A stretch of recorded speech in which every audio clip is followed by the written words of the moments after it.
First of all, I would like to thank Dr. Ishtiaq Ahmed, that who has given us time out of his very busy schedule here in Pakistan. I think he was engaged in Punjab with the youth and with academia and different intellectual circles. And I hope that we all would be benefited out of his insight regarding the Pakistan, especially the Pakistan which is going on in a turmoil nowadays. We desperately need economic, social, and political reforms, and I don't know why our elites are not focusing on this, why they are not interested to bring reforms, because we are static, and the nation, when it becomes static, it cannot be progress and without becoming a dynamic, and dynamism needs reforms. I mean, if you see the history of America or any developed nation, even China, they brought reforms with the passage of time. So this topic is very important topic, and especially we have invited you all. You belong to MPhil and PhD. These are also MPhil and PhD scholars. They are not the BS students. So mainly یہ زیادہ تر research کر رہے ہیں اپنے topics کے اوپر, تو آپ کی جو ٹاک ہے وہ بہت ان کو بینیفٹ کرے گی, اور بالخصوص عوام کو بھی, چونکہ یہ جو ہم ریکارڈنگ کر رہے ہیں یہ اپنے یوٹیوب چینل کے لیے بھی کر رہے ہیں, اور وہ زیادہ تر اردو میں ہوتا ہے یوٹیوب چینل, تو لوگ, تاکہ عام لوگ بھی اس کو سمجھ پائیں. پاکستان ہونا تو یہ چاہیے تھا, مختصراً میں صرف بتاؤں, ہونا تو یہ چاہیے تھا because there is a transitional change in international politics, جہاں پہ different centres of powers emerge کر رہے ہیں, اور پاکستان جیسے جو ممالک ہیں ان کو اسپیس مل جاتا ہے کھیلنے کے لیے, لیکن بجائے کھیلنے کے پاکستان دن بدن ایک گہرے میں, تنگ گہرے کی طرف چلتا چلا جا رہا ہے, اور پھر ہم زیادہ تر الزام لگاتے ہیں وہ دشمن اور یہ دشمن اور فلانا دشمن, اور اندر کی جو ہماری اپنی خامیاں ہیں اس کی طرف ہم متوجہ نہیں ہوتے. آپ کی جو اکانومی کی اس وقت کنڈیشن ہے اس کے بہت سارے فیکٹرس ہیں, آپ کی جو پولیٹیکل انسٹیبلٹی ہے اس کے بہت سارے فیکٹر ہیں, اور یہ آج کل میں نہیں ہوا, اس کی پوری ہسٹری ہے. ڈاکٹر اشتیاق کے بہت سارے یوٹیوب چینل کے اوپر اس کے پہ ڈسکشن بھی, اور آج بھی یہ ہمیں بتائیں گے ضرور. اور اس کے ساتھ ساتھ جو آپ کی سوشل کوہیسونیس اس وقت نظر نہیں آ رہی, جو آپ کا ایک رولنگ ایلیٹ ہے جس نے جس طرح کی پولرائزیشن کریٹ کی ہوئی ہے, کبھی مذہب کے نام پہ اور کبھی کسی اور نام پہ, تو میرا خیال یہ ساری وجوہات ہیں جن کے اوپر ڈاکٹر اشتیاق تفصیل کے ساتھ روشنی بھی ڈالیں گے, اور امید ہے کہ ڈاکٹر اشتیاق صاحب ہمیں اس کا حل بھی بتائیں گے, بیکاز سائنٹسٹ جو ہے وہ صرف ایکسپلینیشن نہیں دیتا but at the same time prescribe بھی کرتا ہے کہ اس بھنور سے سر پاکستان کو ہم کیسے نکال سکیں. انہی مختصر الفاظ کے ساتھ سر آپ کا اگین بہت بہت شکریہ, آپ نے ٹائم نکالا ہمارے اسٹوڈنٹس کے لیے, اور اب مہمان گرامی اور بالخصوص ڈاکٹر صاحب ڈاکٹر ساجد ایوان صاحب, بہت شکریہ آپ تشریف لائے اپنی مصروفیت سے. تھینک یو ویری مچ سر. بہت بہت شکریہ آپ کا, اور پروفیسر صاحب آپ کا, آپ نے بڑی ایک جنرس میری انٹروڈکشن کر دی ہے, اور واقعی آج کا جو پاکستان ہے جو بینک کرپٹ ہے اور جہاں پہ کوئی حکومت کی اسٹیبلٹی نہیں ہے, تو اس کی وجوہات ڈھونڈنا جو ہے, یہی social scientist, political scientist, economist جو ہیں, یہ 3-4 برانچز کی رسپانسبلٹی ہوتی ہے. تو بات یہ ہے کہ کیا پاکستان ایک ایلیٹ کے لیے بنا تھا یا پاکستانی عوام کے لیے بنا تھا؟ اگر ہم اس سوال سے شروع کریں تو تھوڑا ہسٹری میں اسٹیپ بیک کر کے before we come to Pakistan background دینا ہوگا. 1935 کا جو ایکٹ برطانیہ نے انٹروڈیوس کیا, اس میں انہوں نے الیکشن بھی اناؤنس کیے کہ ہوں گے, اور 1936 میں لکھنؤ میں جواہر لال نہرو جو کانگریس پارٹی کے اس زمانے میں پریزیڈنٹ تھے, ان کا ایک پریزیڈینشل ایڈریس ہے جس میں انہوں نے کہا کہ جب ہندوستان آزاد ہوگا تو اس کے اندر ہم بڑی ذمہ داری ختم کر دیں گے. اور اس زمانے میں کیونکہ ساری دنیا میں ویسٹرن پاورز نے ایشیا اور افریقہ کو کالونائز کیا ہوا تھا, تو سب لوگ اس زمانے میں سوویت یونین کی طرف دیکھتے تھے کہ شاید ایک ایسا سسٹم آئے جس میں ہم جو کلونیل اوپریشن ہے اس کو ختم کر سکیں. تو Nehru was also influenced by that, اور انہوں نے کہا کہ ہم انڈیا کو سوشلسٹ بنیادوں پہ سوویت یونین سے انفلوئنس ہو کے تو غربت ختم کریں گے، جہالت ختم کریں گے، اس کو ایک ڈیولپڈ اکانومی بنائیں گے۔ جب یہ ہوا تو پھر 1937 کے الیکشن ہوئے جس میں مسلم لیگ لاسٹ کمپلیٹلی ان علاقوں میں جہاں پہ مسلمان میجورٹی میں تھے۔ مثلا پنجاب کے اندر 84 ریزرو سیٹس تھیں مسلمانوں میں، تو مسلم لیگ کو صوبانے میں صرف 2 سیٹس ملی۔ وہاں پہ ہوتی تھی ریجنل ایک پارٹی، پنجاب یونینسٹ پارٹی، جو ہندو مسلمان سکھ تینوں کو ساتھ لے کے حکومت بناتے تھے، تو the rest were won by them۔ یہ خیبر پختونخوا میں جو الیکشن ہوئے وہاں پہ مسلم لیگ کو کوئی سیٹ نہیں ملی۔ سندھ کے اندر جو الیکشن ہوئے جہاں پہ یہ جو ہے خیبر پختونخوا میں مسلمانوں کی پرسنٹیج 94% تھی، کچھ تو کہتے ہیں 96% تھی۔ سندھ کے اندر 70% مسلمان تھے اور 30% ہندو تھے۔ وہاں پہ بھی جتنی ریزرو سیٹس ہیں مسلمانوں کی وہ ریجنل پارٹی جو وہاں کی ہے انہوں نے جیتی، ادھر خدائی خدمتگار نے جیتی۔ ہاں جی، تو Muslim League in 1937 had no popular support. اب آپ ان حالات میں اگر اپنی ایک وہ بنانا چاہتے ہیں سوشل بیس، کیونکہ لوگوں نے تو آپ کو ایکسیپٹ نہیں کیا، تو آپ کیا سلوگن لے کے آئیں گے؟ تو انہوں نے جو مسلم لیگ کے شروع سے سپورٹ بیس ان کی یو پی کے لینڈ لارڈ تھے، اور اس کے بعد انہوں نے پنجاب اور اس علاقے کے لینڈ لارڈس کو کہا کہ دیکھو ایک یونائٹڈ انڈیا کے اندر یہ جو ذمہ داری ہے، جو آپ کی پاور بیس ہے، اٹ ول بی جاگیرداری ہاں یہ ختم ہو جائے گی۔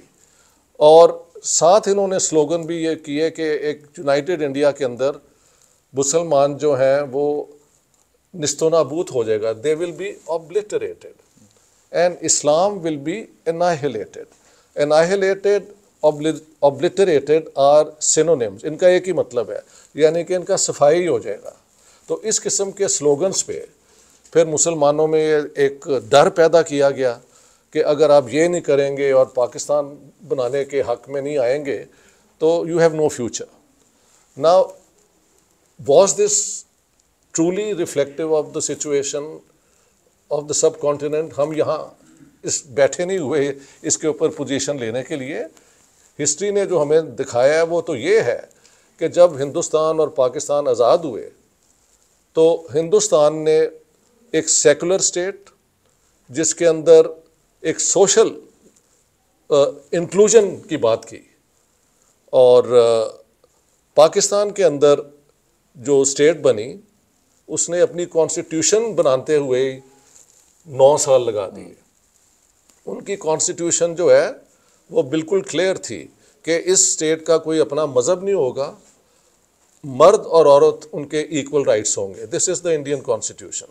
اور تو اور انہوں نے جو ان کی ہندو سوسائٹی کے سب سے اوپریسڈ لوگ ہیں جنہیں دلت کہا جاتا ہے، ان کے لیے ریزرویشنز کر دی کہ اگر ہسٹری نے ان کے ساتھ زیادتی کی ہے تو ہم ایک آزاد ملک میں ان کی اپ لفٹ کے لیے کام کریں گے۔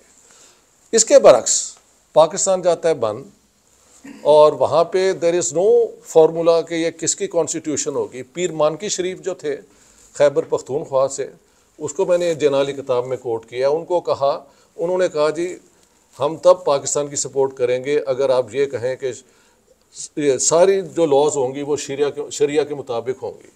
اور ایک اور شک بھی تھی، ایکچولی تو 5 تھیں، وہ تھی کہ ہر قانون جو ہے وہ ایک علماء کے بورڈ کے پاس جائے گا جیسے ایران میں ہے، اور وہ اپروو کریں گے تو وہ لا بنے گا۔ جہاں پہ Quaid-e-Azam Muhammad Ali Jinnah now he wanted support of all types of Muslims, تو انہوں نے پھر جو لیٹر انہیں لکھا ہے وہ بھی میں نے کوٹ کیا ہے کہ کیسے ہو سکتا ہے کہ اس پاکستان میں جہاں 75% مسلمان ہوں گے وہاں پہ کوئی بھی ایسا قانون بنے جو اسلامک اصولوں کے پرنسپلز کے خلاف ہو۔ تو اس طرح ہم دیکھتے ہیں کہ علماء جو سکیپٹیکل تھے وہ بھی ان کے ساتھ آ گئے۔ انگریزوں کو کہا کہ دیکھو جی democracy is in our blood, یہ تو ہندوؤں کا مسئلہ ہے، کاسٹ سسٹم یہ وہ، ہم تو شروع سے ہی ڈیموکریٹک ہیں۔ کانگریس کو کہا کہ تمہارے ہوتے ہوئے ہمیں کوئی چانس نہیں پروگریس کا۔ تو ان ساری چیزوں سے پھر جب 1945-46 کا الیکشن ہوا ہے تو اس میں مسلم لیگ کو out of 494 seats 444 reserve seats ان کو مل گئے، جبکہ ان 1937 دے ور راؤٹڈ. تو آپ دیکھیں جن سلوگنز کی بنیاد پہ انہوں نے پاکستان لیا اس میں خلاف یہ جو ہے ریاست مدینہ کا بہت ذکر ہوا پنجاب کے اندر کہ رسول اللہ اور خلفاء کے طریقے سے ہم ایک ایسا ملک بنائیں گے جہاں پہ کیا کہتے ہیں انصاف ہوگا، منی لینڈر جو ہے وہ ختم ہو جائے گا اور یہ ہوگا اور وہ ہوگا. But all this was not anything more than a slogan, کیونکہ جب ان کے پاس حکومت بن گئی اور جناح صاحب کی پھر جو سپیچز ہیں وہ بھی فل آف کانٹرڈکشنز. 11 اگست 1947 کی اسپیچ میں وہ کہتے ہیں in this great state of Pakistan Hindus will cease to be Hindus and Muslims will cease to be Muslims, not in a religious sense because that is a matter of private faith but as citizens of the state. اب آپ پوچھیں کہ if this is going to be the basis of Pakistan، یہ India کو پورا توڑنا کیا ضروری تھا؟ اس میں بھی تو نہرو رپورٹ آنورڈز یہی تھا کہ there will be no state religion, men and women will have equal rights اور یونیورسل ایڈلٹ فرینچائز کے ذریعے آپ اپنی حکومتیں اپنے پروونسز میں بنا سکتے ہیں اور in the centre. Anyhow Jinnah صاحب کی early death I think complicated matters, اور اس کے بعد جب کانسٹیٹیوشن پہ بات شروع ہوئی تو وہاں پہ مسئلہ ہے کہ جو دے ہیڈ نو ویژن. کسی کو کہا ہوا تھا کہ 11 اگست کو کہہ رہے ہیں یار یہ تو انہوں نے کہا تھا کہ اس میں مذہب کا رول نہیں ہوگا، باقی کہہ رہے ہیں جی ہم کو تو یہ پرومس کیا ہے پیر مانکی شریف، شبیر احمد عثمانی، ان ساروں کو کہ جی ہم سے تو پرومس ہے کہ this will be an Islamic state. So Jinnah Sahab left no vision on which Pakistan could be built. He got India partitioned and got Pakistan, but left no legacy of a consistent view کہ پاکستان کیا بنے گا. تو جو پھر آپ دیکھیں خیبر پختونخوا کا تو مجھے نہیں پتا کیونکہ خدائی خدمت گاروں کی موومنٹ نے پہلے ہی بہت وہاں پہ ایک ایکوالٹی کی موومنٹ اور آزادی کی موومنٹ کی تھی، لیکن باقی پروونسز میں مسلم لیگ کی ساری حکومتیں ڈومینیٹڈ بائی لینڈ لارڈس. اور مثلا میں آپ کو اگزامپل دوں، پنجاب کی حکومت بنی جس کے اپنا ممتاز دولتانہ واز چیف منسٹر اور میاں افتخار الدین بھی اس کیبنٹ میں تھے اور ایک دو اور. انہوں نے کہا کہ اسلام میں جو پراپرٹی ہے وہ شریعہ کے مطابق 2:1 لڑکیوں میں ہونی چاہیے اور بگ لینڈ لارڈزم جو ہے وہ اسلام میں ایکسیپٹیبل نہیں ہے. تو پرائم منسٹر لیاقت علی خان نے پھر باقی مولویوں کو اکٹھا کر کے فتویٰ لے لیا کہ اسلام میں دیر از نو لمٹ آن پراپرٹی، تو آپ جتنی پراپرٹی رکھ سکتے ہیں. تو تب یہ قانون نہیں بن سکا. انڈیا میں بائی 1954 انہوں نے through out India with few exceptions, وہ بھی خاص وجہ تھی، انہوں نے ذمہ داری ختم کر دی تھی اور پیزنٹری کو انہوں نے امپاور کر دیا تھا، ان کو پراپرٹی رائٹس دے دیے تھے. So you look at the two models. دو ملک ایک ہی دن بنتے ہیں، ایک جو پرومس کرتا ہے اس کو پرسو کرتا ہے. ادھر ایک ویژن ایک تھا کہ جی ہم نے ڈیوائڈ تو انڈیا کو کرنا ہے، اس کے بعد there was no consistent vision to pursue. تو اس میں پھر جو سیاست چلی، انہوں نے کیا کیا کہ امریکہ کے ساتھ ملٹری پیکٹ کر لیے. اس میں بھی mister Jinnah is definitely involved کیونکہ 1946 میں انہوں نے ڈیلیگیشن بھیجا تھا امریکہ لیڈ بائی مسٹر اصفہانی. یہ جو ہے نا یہ کیا یار حقانی جو امبیسڈر، ہاں ان کے فادر ان لا ہیں وہ. اور وہاں پہ انہوں نے کہا امریکنس کو کہ دیکھیں آپ ہمیں اپنے آربٹ میں لے لیں، ہم آپ کی خدمت ساؤتھ ایشیا میں کریں گے سوویٹ کمیونزم کو روکنے کے لیے، کیونکہ ہم تو مسلمان ہیں تو کمیونزم تو ہمیں ایکسیپٹ نہیں ہوتی. اور مڈل ایسٹ میں جہاں آپ کے آئل انٹرسٹ ہے وہاں پہ بھی ہم آپ کی خدمت کریں گے. But the Americans were sceptical about all this till 1951. تو آپ دیکھیں جس قسم کی انہوں نے الائنسز بنائے ہیں، ان سارے الائنسز میں جو ہے ایک انٹرسٹ آف دا ایلیٹ تو ہمیں نظر آتا ہے کہ وہاں سے اکنامک ایڈ آئے گی, یہ ہوگا. اور اگر آپ الیکشن ہی نہ کروائیں, you see Pakistan came into being and the first free and fair general election was held in 1970. So constitution بنی ایک, وہ اس کے اندر بھی یہی تھا کہ all laws will be brought in conformity with Quran and Sunnah, یہ وہ, but nothing about land reforms. جو لینڈ ریفارمز تو ہوئے نہیں. جب اپنا بھٹو صاحب آئے تو انہوں نے لینڈ ریفارمز اناؤنس بھی کیے, لیکن ساتھ ساتھ یہ بھی کہہ دیا, لینڈ ریفارم کی انہوں نے سیلنگ رکھی تھی 150 ایکڑ, لیکن ساتھ ہی کہہ دیا کہ اسلام کے اندر پراپرٹی از انڈیویجول بیسڈ. تو اب میں اگر میرے خاندان میں 4-5 میرے بچے ہیں, میری بیوی ہیں اور میں ہوں, تو 150 کر کے you can still hold on to hundreds of acres. تو بھٹو صاحب سے بھی یہ کامیاب نہیں ہوگا. جب ضیاء الحق آئے تو انہوں نے پھر فتویٰ مولویوں سے لے لیا کہ لینڈ ریفارمز کی کوئی ضرورت نہیں ہے اسلام میں, کیونکہ قاضی ابو یوسف جو ہیں حنفی, یہ ان کی کوئی رولنگ ہے اس زمانے کی جو کوٹ کرتے ہیں یہ. سو the elite has been benefiting out of a state جس میں نہ کبھی ڈیموکریٹک الیکشن ہوئے ہیں, نہ لوگوں کی جو اپنی رائے ہے اس کی بنیاد پہ اسٹیٹ بنی ہے. اگر کوئی بنی تھی تو بھٹو صاحب کے, تو ان کو بعد میں انہوں نے ہینگ کر دیا. سو where are we going to look for leads جہاں پہ جو پرومس تھی کہ پاکستانی عوام کی خدمت کرے گا؟ I find no evidence. اور you, all of you, the young people here, sir, you, everyone know it very well کہ Pakistan is currently bankrupt. Officially آپ نہ بھی کریں, we are bankrupt. تو بات یہ, اس کی بنیاد کیا ہے؟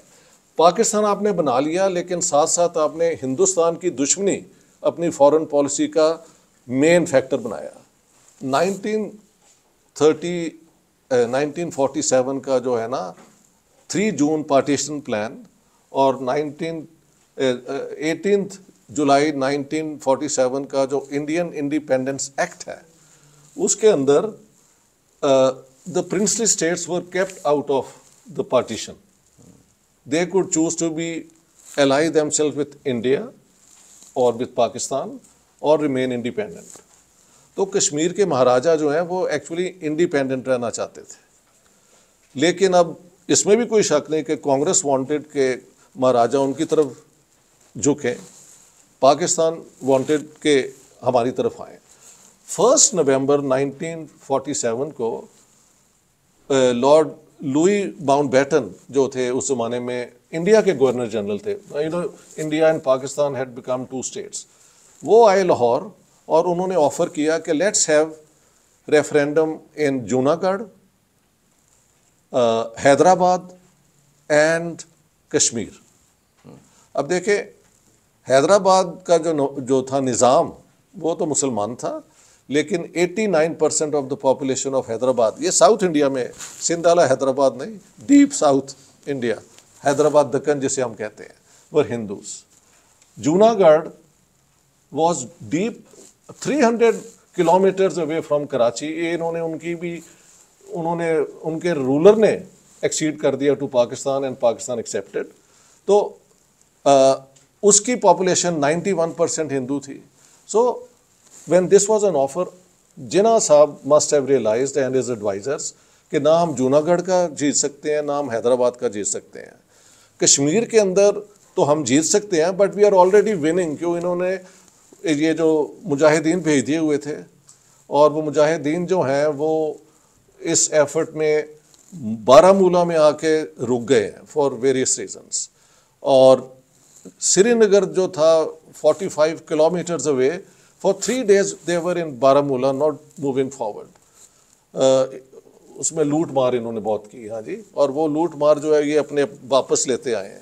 This is all on record, so nothing which I am saying is based on my views. This is strongly based on reliable documents. تو اتنی دیر میں پھر مہاراجا جو چاہتا تھا آزاد رہنا, اس نے پھر انڈیا کے ساتھ ایکسیشن سائن کر لیا. اب مسئلہ یہ ہے کہ Nawabzada Liaquat Ali Khan prime minister of Pakistan, اور چودھری محمد علی جو بعد میں پاکستان کے پرائم منسٹر بھی رہے، لیکن قائد اعظم نے انہیں بیوروکریسی کا ہیڈ بنا دیا ہوا تھا. سو یہ دونوں گئے دہلی، کیونکہ پارٹیشن ہو گئی تھی. ابھی برٹش جو ہے نا ایسٹس ان کی ڈویژن ہونی تھی، یہ مسئلہ حل وہاں پہ. یہ چودھری رحمت علی کی محمد علی کی کتاب جو ہے نا ایمرجنس ان پاکستان، اس میں آپ پڑھ لیں، انہوں نے کہا ہے کہ Nawabzada Liaquat Ali Khan was talking about Kashmir کا رائٹ یہ وہ، تو Sardar Patel who was the home minister of India, انہوں نے کہا یار بات سنو، why do you keep talking about Junagadh, let's do business on Hyderabad and Kashmir. You keep Kashmir and we keep Hyderabad. And this was conveyed to the Governor General of Pakistan, Muhammad Ali Jinnah, and he overruled it. اس کے علاوہ آزاد کشمیر کے جو president تھے، آپ نے نام سنا ہوگا کے ایچ خورشید، وہ قائد اعظم کے پرائیویٹ سیکرٹری بھی رہے ہیں 1944 سے لے کے سپٹمبر 1947 تک. ان کی کتاب جو ہے مائی میموریز آف جناح، انہوں نے پھر چودھری محمد علی کو اس ایمرجنس آف پاکستان ان کے دوبارہ جا کے انٹرویو کیا، تو انہوں نے کہا 22 دسمبر کو یہ میسج انڈیا سے آیا، ریپیٹ ہوا، you keep Kashmir don't interfere in Hyderabad. تو کہتے ہیں کہ آئی وینٹ ٹو جناح صاحب and but mister Jinnah did not seem to be interested. Jinnah the clever tactician, it seems, was playing for some higher stakes regarding the princely states, but obviously he did not succeed. So here was an opportunity کہ آپ کشمیر رکھیں اور حیدرآباد آپ کے ساتھ کسی طریقے سے بھی نہیں آ سکتا. یہ جو اوور کانفیڈنس ہمارا تھا، اس کی وجہ سے یہ کشمیر کا مسئلہ ہوا، اور اب 4 جنگوں کے بعد بھی آپ کچھ نہیں ان سے لے سکے.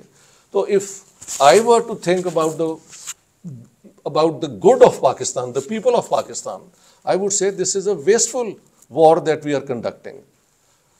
Highway to Srinagar, یہ ساری delusional باتیں ہیں، سچی بات کریں تو آپ.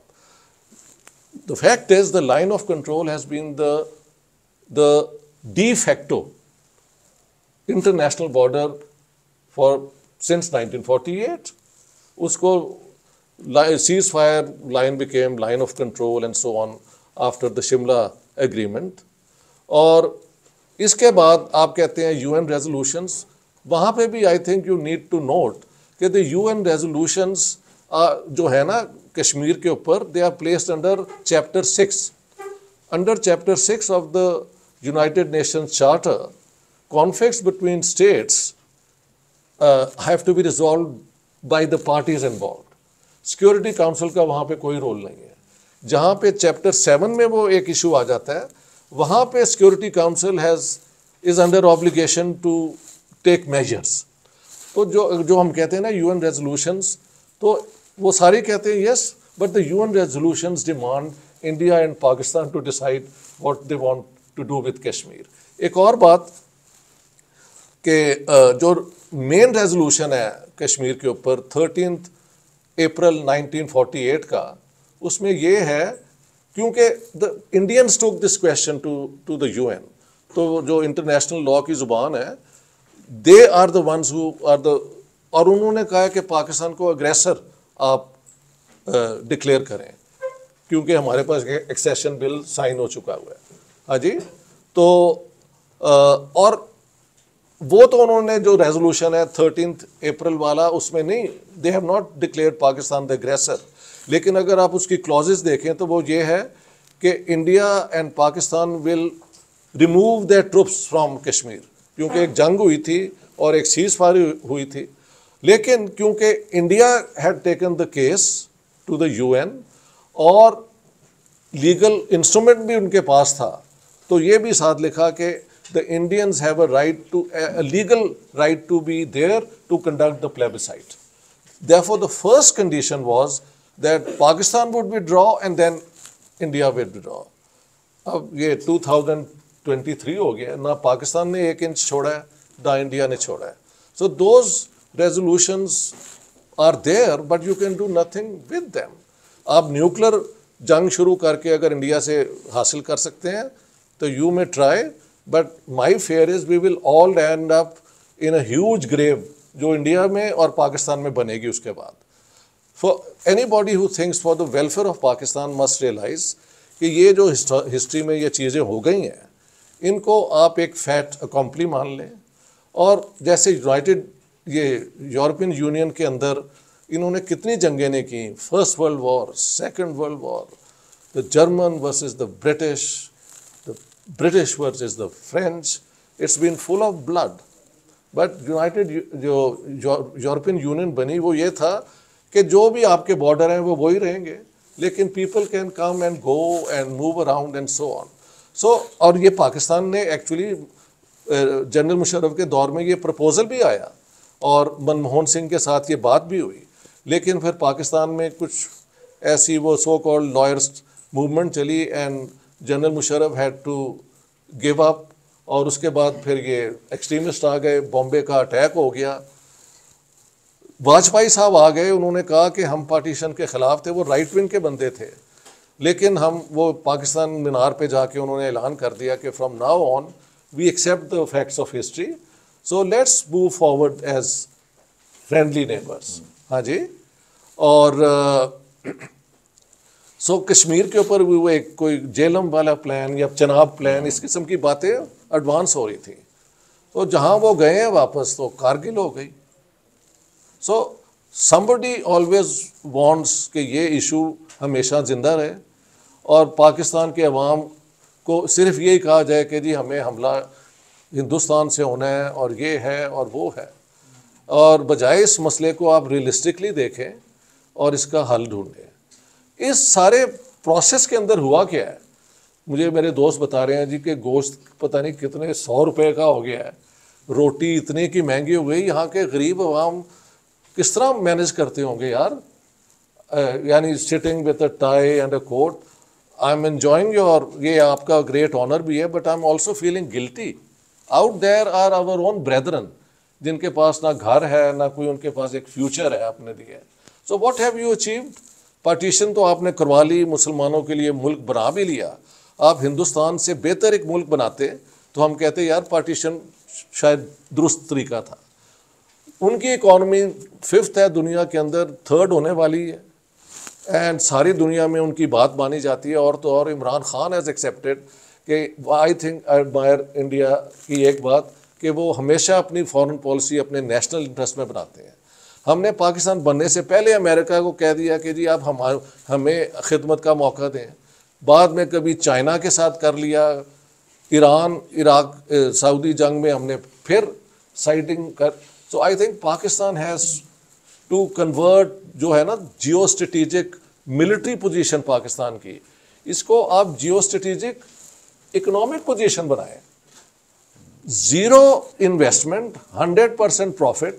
آپ وہاں سے اپنی ضرورت کے لیے ٹماٹر پیاز تو کم از کم آنے دیں یار. وہ وہاں پہ پتہ نہیں 30 روپے کا کلو ہے جی. ہاں جی, ہاں اباؤٹ دیٹ.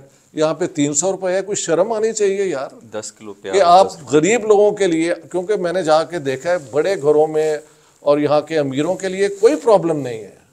یہ بالکل مجھے فرینچ ریولوشن جب ہو رہا تھا تو ان کی جو کوئین تھی نا میری اینٹونین, ان کو جا کے کہا, ان سے کہا یہ کیوں شور مچا رہے ہیں لوگ؟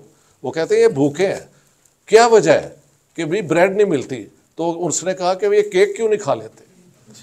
یس, this is absolutely true. The rich, the elite, they can't give a damn کہ ہمارے عام لوگوں کے ساتھ کیا ہو رہا ہے. تو یہ حقیقت جو ہے مجھے زیادہ ایمفسائز کرنے کی ضرورت نہیں ہے کہ آپ کے گھروں میں آپ کے ڈیلی ایکسپیرینس میں آپ یہ نوٹ کرتے ہوں گے کتنے بے بس ہیں ہمارے لوگ. تو I think the way forward is کہ جس علاقے میں آپ رہتے ہیں وہاں پہ امن قائم کریں, وہاں پہ آپ دوستیاں قائم کریں اور وہاں سے پھر آگے چلیں. آپ ساری دنیا کے اندر جنگ کے بعد پیس ہوتی ہے اور اس کے بعد لوگ آگے بڑھتے ہیں, انڈسٹری لگاتے ہیں. آپ نے کوئی انڈسٹری لگائی ہے؟ ایک لگی تھی ٹیکسٹائل انڈسٹری اور وہ بڑی ایڈوانس تھی. وہ بھی تقریباً the only thing we are good at is making footballs, but that's not enough کہ 220 ملین لوگوں کو آپ ایک فیوچر دے سکیں. تو اگر آپ کوآپریٹ کریں گے, مثلاً یہ اٹاری واقعے سے اگر یہ چیزیں جانی سینٹرل یورپ اور یورپ تک جائیں تو آپ اس پہ لیوی لگائیں, آپ کی انویسٹمنٹ زیرو ہے اور 100% آپ کو پروفٹ ہے. اس سے زیادہ لوکریٹو ڈیل تو کوئی ہو نہیں سکتی. $50 billion per annum ہو سکتی ہے. اینڈ آئی تھنک آج کل اسٹینڈ اسٹل ہے, کچھ بھی نہیں ہے. تو دیکھیں, let's give an example. India اور چائنا کے یہ بارڈر کانفلکٹ نہیں ہوئے مگر ان کی آج سے 2 سال پہلے 100 بلین ٹریڈ تھی, it's gone up to 125 billion. China اور یو ایس کی اس کو کتنی آئیڈیولوجیکل وہ ساؤتھ سی یہ سارا کچھ ہو رہا ہے, but look at that trade figures, they are increasing all the time. تو یہ ہم ہی ہیں جن کو یہ سبق سکھایا گیا ہے کہ لوگوں کو بھوکا مارو, ان کو کوئی فیوچر نہ دو, کیونکہ ہم نے انڈیا کے ساتھ بات نہیں کرنی. اب وہاں پہ بھی ایک رائٹ ونگ حکومت ہے. کانگریس کے لوگ شریف لوگ تھے یار. مثلاً میں آپ کو مثال دوں, بہار کے اندر جب پہلی حکومت کانگریس کی بنی تو مہاتما گاندھی کو بلایا گیا کہ جی ہمیں بتائیں ہم حکومت کیسے کریں, ہم تو ہمیشہ انگریز کے خلاف کرتے رہے ہیں کام. تو مہاتما گاندھی کی اسٹیٹمنٹ ہے which I have quoted and you can go and verify. انہوں نے کہا I may not quote Lord Ram and Lord Krishna because they were not historical figures, but Hazrat Muhammad, Caliph Abu Bakr and Umar are exemplary rulers. They ruled the world and yet they lived like ordinary people. اور حضرت عمر کا خاص طور پہ ذکر کیا کہ he was accessible when he was ruling half the world. تو مہاتما گاندھی کی جو مذہب کہتے ہیں نا جی وہ مذہب میں لے کے آئے, یہ تو سب سے پہلے بکواس ہے. مذہب تو پہلے یہاں کی سیاست میں آ گیا ہوا تھا. ہر قسم کی وہ ایک ریوائول ہو رہے تھے, Hindu revival, Islamic revival, Sikh revival, they were going on. اس کے اندر جو روشن خیال ہمارے علماء تھے, شبیر احمد نہیں یا کیا نام ہے ان کا, حسین احمد مدنی, ابوالکلام آزاد, ان کی آپ تصنیف پڑھیں. اور عبدالغفار خان سے بڑا میں سمجھتا ہوں پیس لونگ فریڈم فائٹر ہی کوئی نہیں ہوا اس سب کانٹیننٹ میں. وہ ان کی آپ دیکھیں, سندھ کے اندر اللہ بخش سمری کی آپ دیکھیں, یہ سارے لوگ جو تھے. لیکن انگریز نے پاکستان جاتے وقت نہ مسلمانوں کی محبت میں بنایا نہ ہندوؤں کی دشمنی میں بنایا. انہوں نے اسی لیے بنایا کہ سوویت یونین کو روکنے کے لیے وہ ایک ایسا ملک بنایا جہاں پہ وہ مذہبی جنونیت کو پروموٹ کریں. دس از ان کی اسٹیٹمنٹ ہے. Sir Francis Tucker, lieutenant general, head of the eastern command, if you permit quickly I can quote کہ we need to create an Islamic arc starting from Algeria into Arabia Deserta through Persia into northern Hindustan. A Muslim state armed with Islamic ideology and British science. British science is a polite way of saying British arms, armament. تو اس لیے انہوں نے بنایا. جناح صاحب پہلے چاہتے تھے مسلم league 40, تو یہ پھر 2-3 پاورز نے آخر میں یہی فیصلہ ہوا کہ پارٹیشن ہو گئی. میں جہاں بھی جاتا ہوں کہتا ہوں کہ آئی اسٹینڈ وتھ پاکستان اگر اس پہ حملہ ہوتا ہے. لیکن اگر یہاں سے آپ ٹرانسفر کریں وہ سو کال نان اسٹیٹ ایکٹرز دوسرے ملکوں میں اور وہ وہاں جا کے ٹیررزم کریں, تو آئی کان stand with that. I can believe in the sovereignty of Pakistan, in the right of the Pakistani people to live in peace. That's absolute. That cannot be compromised. But simultaneously, you have no right to interfere in the affairs of the countries around you. اب تو یہ طالبان انہوں نے پہلے تیار کیے تھے, اب ان کے ساتھ ان کا جھگڑا ہو گیا ہے. یعنی طالبان سے یہ نہیں منا سکے کہ لائن وہ جو ہے ڈورینڈ لائن کو آپ انٹرنیشنل بارڈر بنا دیں. تو آپ کی فارن پالیسی, آپ کی یہ ساری جو ڈائریکشن ہے کہاں پہ کامیاب ہے. اور اس کی وجہ یہ ہے کہ یہاں پہ کبھی الیکشن نہیں ہوئے, اور اگر الیکشن ہوئے ہیں تو ان کو موقع نہیں ملا. اور سو we don't have direction.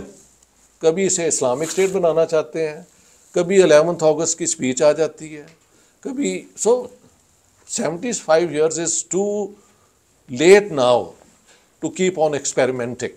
I'm saying go for peace with your neighbors, and that's from where a better future can be found. I will end here, sir.